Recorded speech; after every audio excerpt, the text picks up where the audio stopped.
Hello, you're watching A News. I'm Dilek Tuna. Here are the top stories. The United States and the United Nations are calling for calm while the fragile ceasefire holds in Ceuta, Syria. The European Union has agreed to impose a new round of sanctions against Russia, targeting the country's energy and financial sectors. A nuclear security scare in Georgia as authorities detain 2 suspects in an alleged attempt to sell uranium for $3 million. International pressure is mounting as Syria reels from deadly violence and Israeli airstrikes. The United States and the United Nations are calling for calm while the fragile ceasefire halts in Ceuta.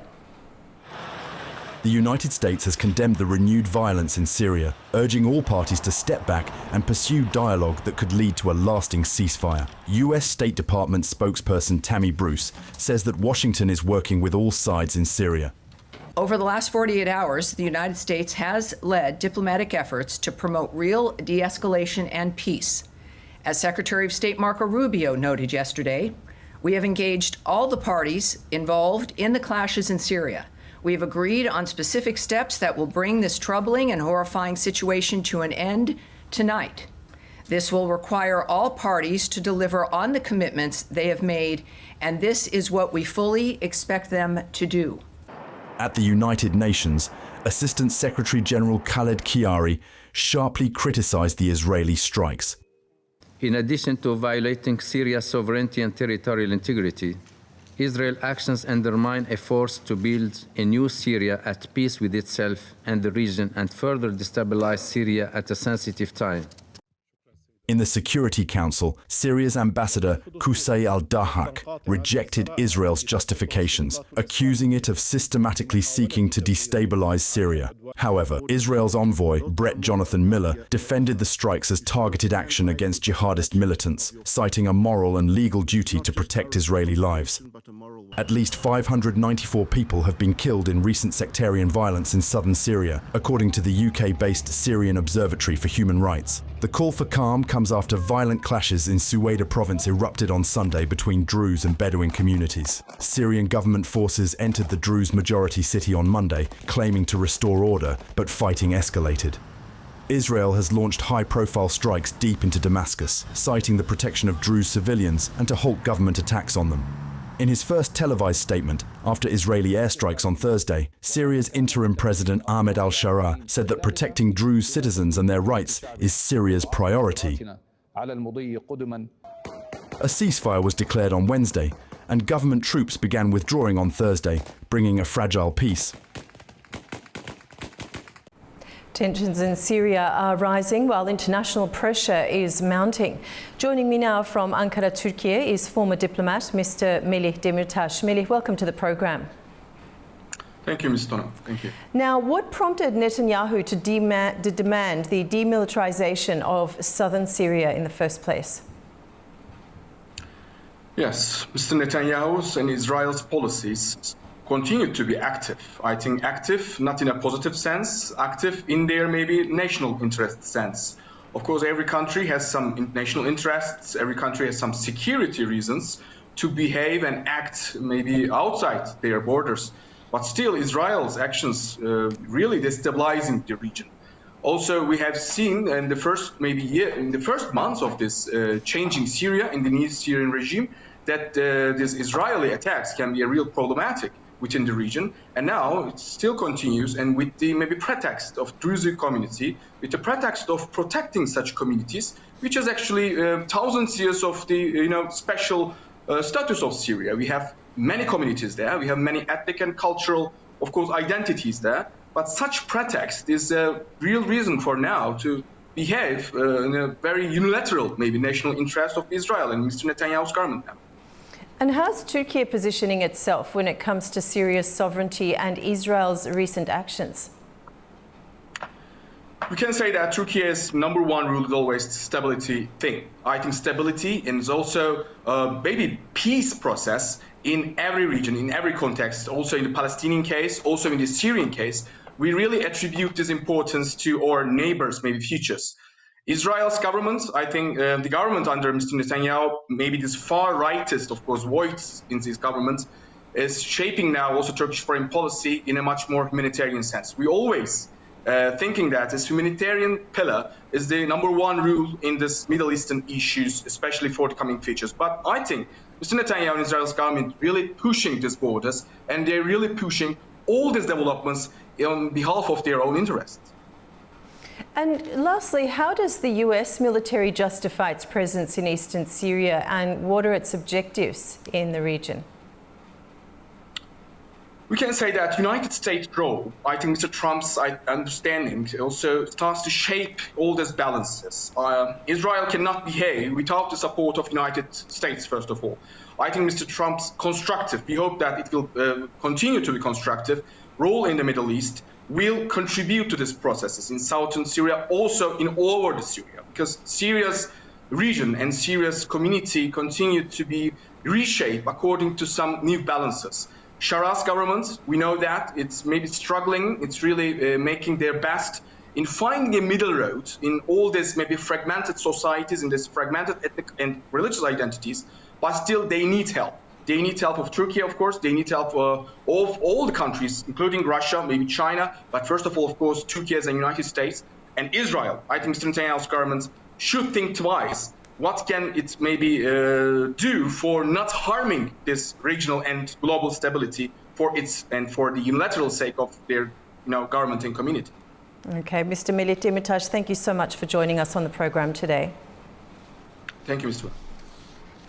Now, Bahrain's Crown Prince and Prime Minister received a warm welcome at the Pentagon just a day after sealing multi-billion-dollar investment deals with the United States. The high-level meeting follows Bahrain's announcement of more than $17 billion in investments in the United States, including major defence and aviation deals. Talks focused on strengthening military cooperation, regional security and deepening the long-standing partnership between the two nations. The visit sets the stage for Bahrain's king to travel to Washington later this year to finalise a series of strategic agreements. Cooperation and The European Union has approved tough new sanctions on Russia after Slovakia lifted its veto. The measures target banks, energy and oil prices, aiming to increase pressure on Moscow to end the war. EU leaders have hailed the measures as some of the toughest yet. The European Union has approved a sweeping 18th package of sanctions against Russia, targeting its energy and financial sectors. The goal is to pressure the Kremlin into a ceasefire in Ukraine. The breakthrough came on Friday after Slovak Prime Minister Robert Fico agreed to lift his veto, which had stalled the deal for weeks. Slovakia had opposed the deal over plans to phase out Russian fossil fuels by 2027, but with that issue set aside, the sanctions were able to be approved. The new package includes a full ban on transactions with 22 Russian banks, the Russian Direct Investment Fund and its subsidiaries. It also prohibits any use, direct or indirect, of the Nord Stream pipelines, which remain shut but are still of strategic interest to Moscow. Vice President of the EU Commission, Kaja Kallas, made the announcement on X. Nord Stream pipelines will be banned, a lower oil price cap. We are putting more pressure on Russia's military industry, Chinese banks that enable sanctions evasion and blocking tech exports used in drones. In a major shift, the EU will replace its fixed $60 price cap on Russian oil with a flexible one. The new one starts at $47.60 and will stay 15% below the global average, updating every 6 months.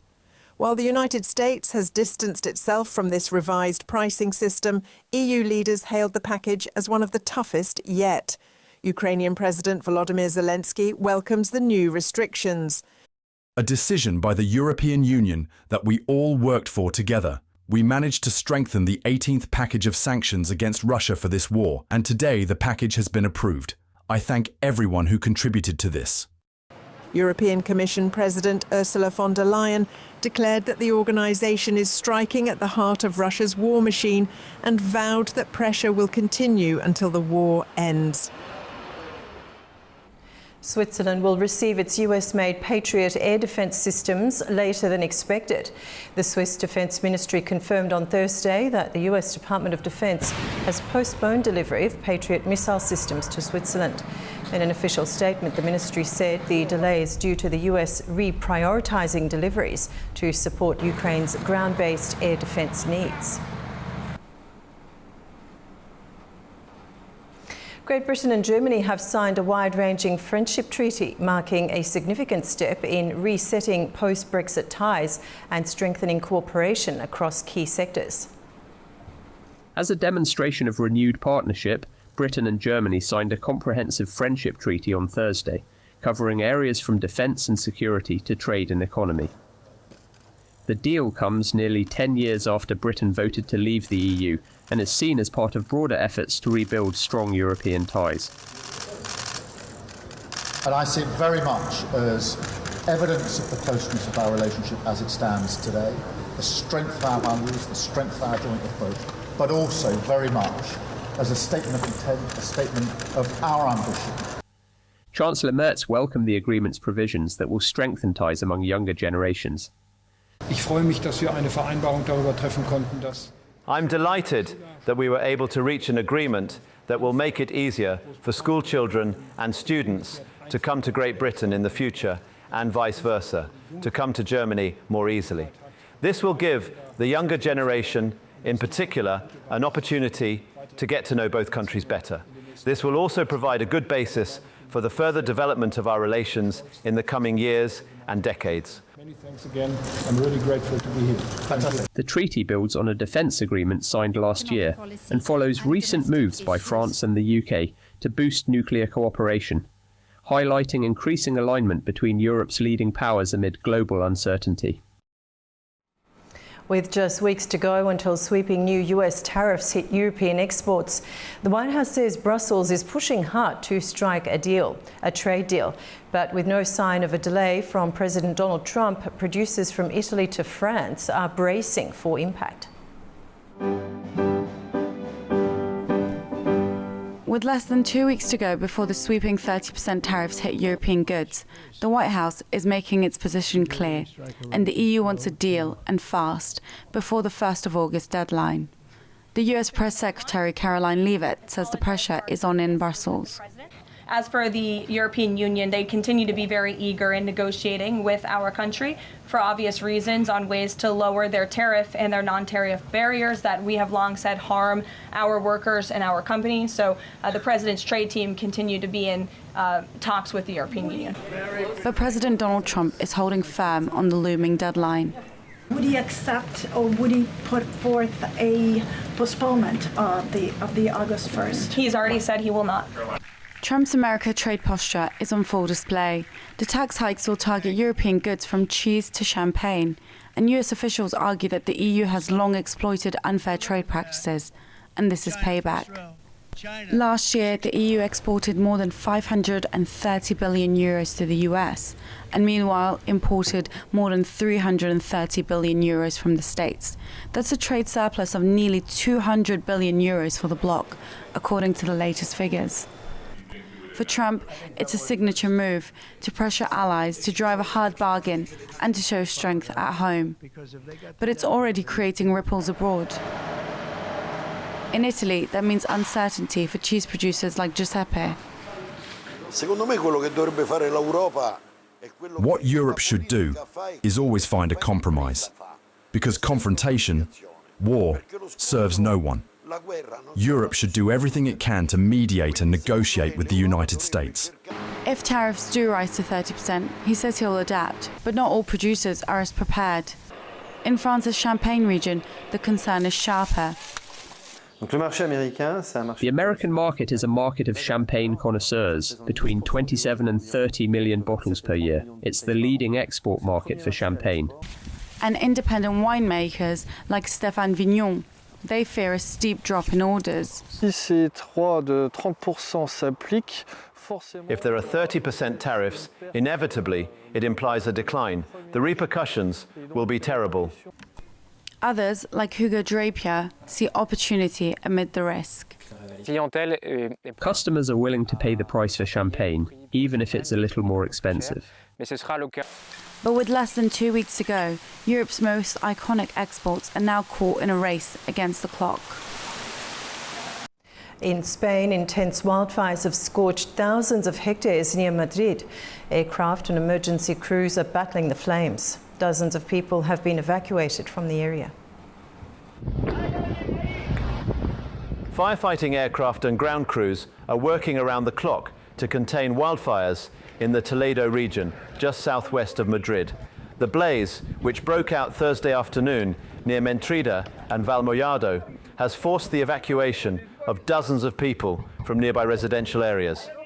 Spain's Forest Fire Prevention Service, Infocam, reports that around 2,500 hectares of brush and agroforestry land have been burned. Strong winds are worsening the situation, spreading flames rapidly and sending heavy smoke toward the capital. Aerial footage shows helicopters and planes dropping water over the fire, while forest rangers on the ground try to gain control. I am sad because there were not much vegetation here, but in that area there was rock rose and holm oak. It was a scrubland and you watch it burn and you can do nothing. Meanwhile, tankers are refilling at the San Juan Reservoir to keep aerial efforts going. Authorities are closely monitoring the fire's spread as crews continue their efforts on all fronts.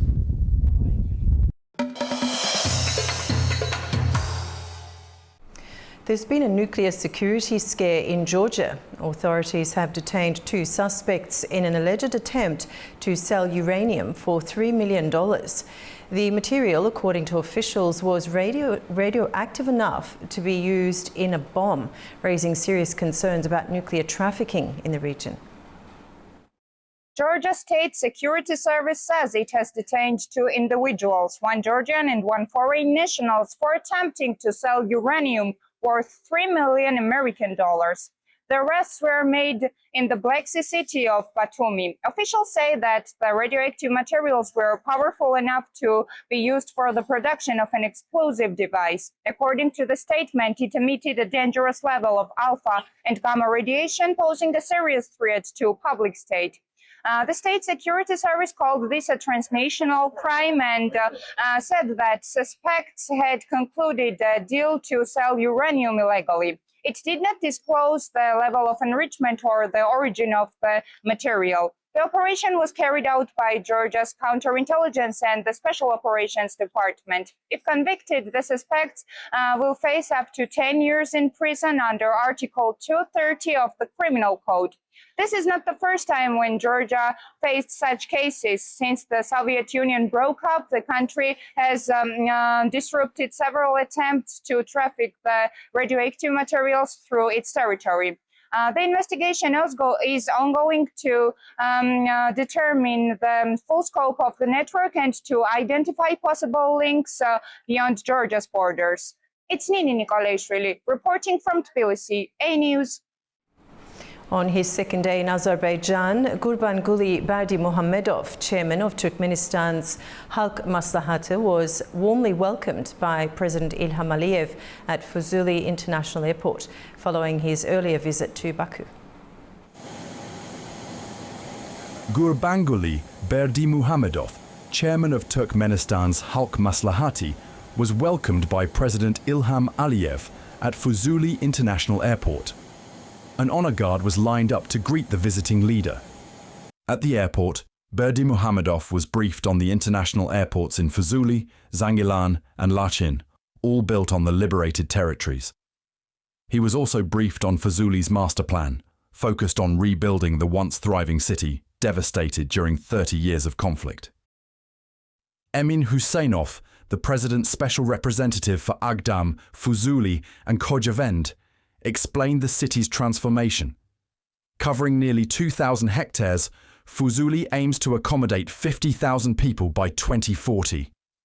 The plans include a memorial complex with occupation and victory museums, a creativity centre named after Kurmangazi, a hospital, parks, and major landscaping works.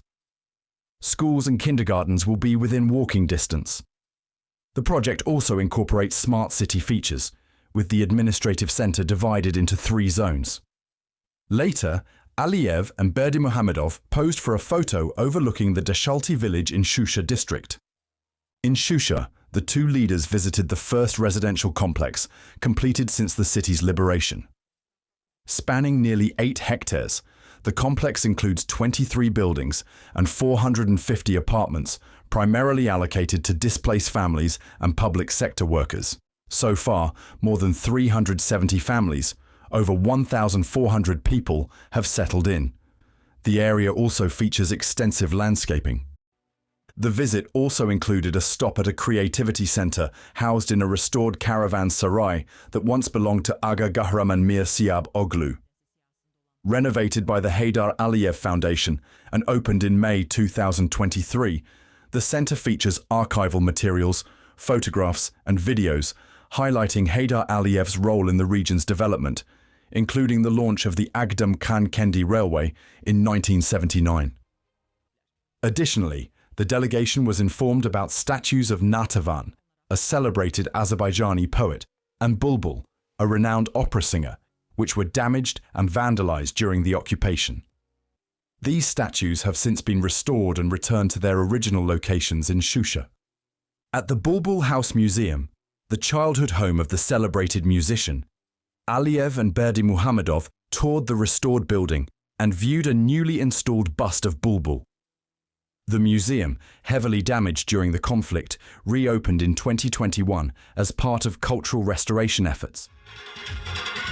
The visit concluded at the Jidir Duzu Plain in Shusha, where President Aliyev presented Berdimuhamedov with a Karabakh horse named Dostlug, meaning friendship, as a gesture of bilateral ties. Chairman of the Halk Maslahati of Turkmenistan, Gurbanguly Berdimuhamedov, visited Azerbaijan to boost strategic ties and deepen cooperation across key sectors. To unpack this story, we're joined by Shabnam Safarova, the chair of Public Union for Progress of Karabakh from Baku, Azerbaijan. Shabnam, welcome to the program. Thank you. Thank you for the invitation. Now, how would you describe the current stage of relations between Azerbaijan and Turkmenistan, and what makes this partnership strategically important today? Azerbaijan and Turkmenistan has very historical, deep-rooted relations based on common culture, common language, shared historical experience. Between Turkic languages, Azerbaijani and Turkmen languages, they are most similar, close languages. So one of the most close and similar languages. That's why I think such indicators affect to strategic and political relations as well. And as to Caspian littoral states, we also share strategic, economic, and energy interests, particularly in the field of energy transportation, regional connectivity, or sustainable development. And one of the most important developments in our bilateral ties is a resolution of the long-standing dispute over Dostluk hydrocarbon field in the Caspian Sea. Formerly, it was named like Kapaz or Serdar. A memorandum of understanding was signed 4 years ago, approximately in 2021. And I think the recent meetings between presidents of can be between the leaders of countries can resolve all the problems and disputes, all bottlenecks over this hydrocarbon field as well. Okay, so you've partly answered my question, but Gurbanguly Berdimuhamedov's visit included high-level talks and a symbolic stop in Fizuli. So what key messages or outcomes can we draw from this visit? The visit of Berdimuhamedov, chairman of Turkmenistan People's Council, it was highly symbolic and strategic. His visit to liberated cities like Shusha and Fizuli, it was a strong message of support to for Azerbaijan's sovereignty and territorial integrity. It also demonstrated solidarity with our post-conflict recovery and reconstruction efforts. Rather than both Azerbaijan and Turkmenistan are key players in East and West, South and North transport corridors. The use of Caspian Sea ports like Baku and Turkmenbashi is becoming increasingly important for trade, particularly with the rise of middle corridor between China and Europe. And one of the messages can be support to opening Zangezur corridor, which is very important for more stable and for a more strong region. Okay, and lastly, Shabnam, both sides emphasised brotherhood, good neighbourliness and cooperation. So in practical terms, which areas such as energy, transport or humanitarian ties are expected to see the most tangible progress following this visit?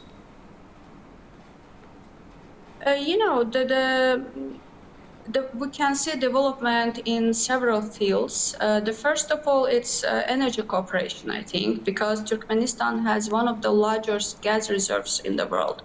And the developed infrastructure by Azerbaijan, like Southern Gas Corridor, can be a great potential for Turkmenistan's gas to reach to European markets via Azerbaijan.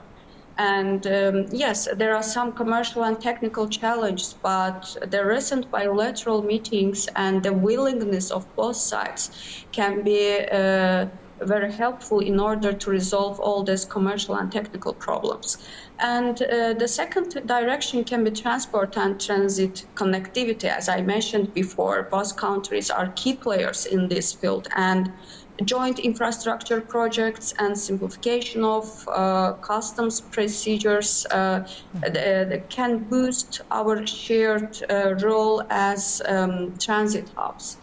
And the third one is very important for both countries. It is green and digital transitions, because in line with global sustainability goals, both countries are exploring renewable energy options, especially in wind and solar potential across the Caspian region. And as you know, Azerbaijan is exporting its e-governance and other digital trade facilitations in recent years to other countries. Turkmenistan can be interested in this field as well. In order of humanitarian and other exchange, like educational or scientific, it is like the basement of good relations, because exchange, joint programs, cultural events, so the partnership in youth policy, it is fostering activities for deeper understanding between the two societies, I think. Okay, Shabnam, thank you so much for joining us on the program today. I thank you. Thank you very much. Now, Kazakhstan is witnessing a major shift in foreign business presence. Russian companies are rapidly scaling back operations, marking the largest decline in years. At the same time, Chinese firms are making notable gains in the local market. Our correspondent in Almaty has the details.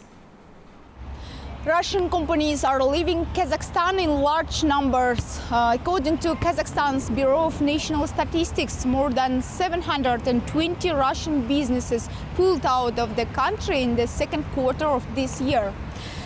The number of active companies with Russian ownership now stands at approximately 17,600, marking the largest drop since 2019. This marks the fifth consecutive quarter of decline, and since April 2024, the number of Russian-owned firms in Kazakhstan has fallen by 2,100. The trend points to a return to pre-crisis levels following the sharp increase in 2022 after Russia's military actions in Ukraine. The downturn has affected all sectors, but trade and IT took the biggest hit, together accounting for over 55% of the overall drop. Despite this, Russia still leads all foreign countries in terms of active businesses operating in Kazakhstan. And meanwhile, Chinese business activity is rising. The number of Chinese companies grew by 503 in the same period, reaching 4,500, with about 40% of that growth coming from the trade sector. Experts say geopolitical instability, sanctions pressure and economic uncertainty are prompting many Russian entrepreneurs to scale back or relocate their operations to other countries. Overall, the number of foreign-owned companies in Kazakhstan declined slightly, down by 254 to just under 44,700, largely due to the departure of Russian firms. Fariza Kalimurzina, A News, Almaty, Kazakhstan. And that's all from us for now. From Baku, thanks for watching and stay tuned to A News.